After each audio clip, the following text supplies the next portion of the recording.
So my name is Faye Gullett. I am an ESL teacher at an elementary school here in town, and I believe in the power of confession.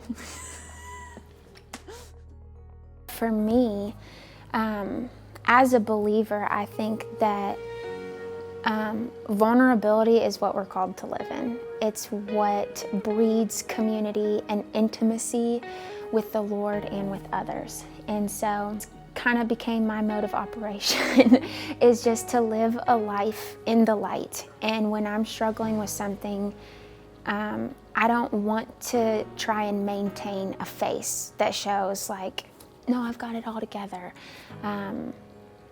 It helps me and it helps others know me better, love me better, and empower me when I share what's going on. And it also empowers them to share what's happening in their life.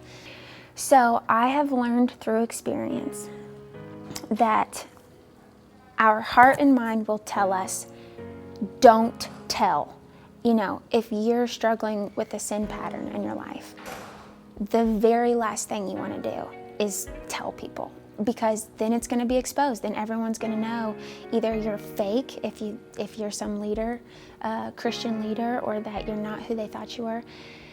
And I think the reality is confession is actually the very tool that sets you free from that sin.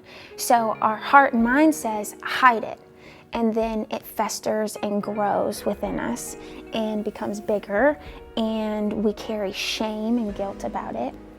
But when we confess, when we actually bring it to the light and expose it to the light, it loses its power, because it's me saying, this has no hold on me anymore. I am a child of God regardless of what I'm struggling with. And now that you know, I don't have to hide it from you anymore.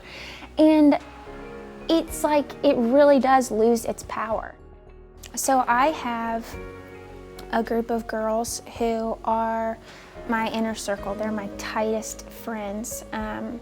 And we basically, every week, we have an accountability group. And one of the questions we ask are, what secret sin are you struggling with? And so it is it's a set up rhythm in my life that my friends are gonna know what I'm struggling with. And so I think, not everyone has that, but if you don't, find some people that you trust, that you know are going to point you to Jesus. And for me, I would go to Charlie, I'd go to my husband, I'd share with him, I would share with that group it's a group of 4 women that we meet together every week and confess to them and have them pray for me.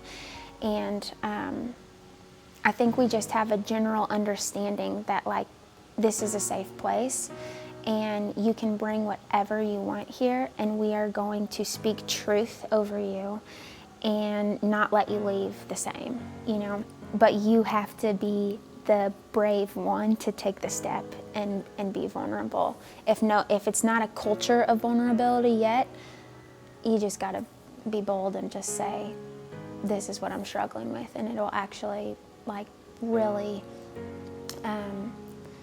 allow other people to share that too. It's a culture that we can cultivate if we choose to be the brave ones and share what's really going on.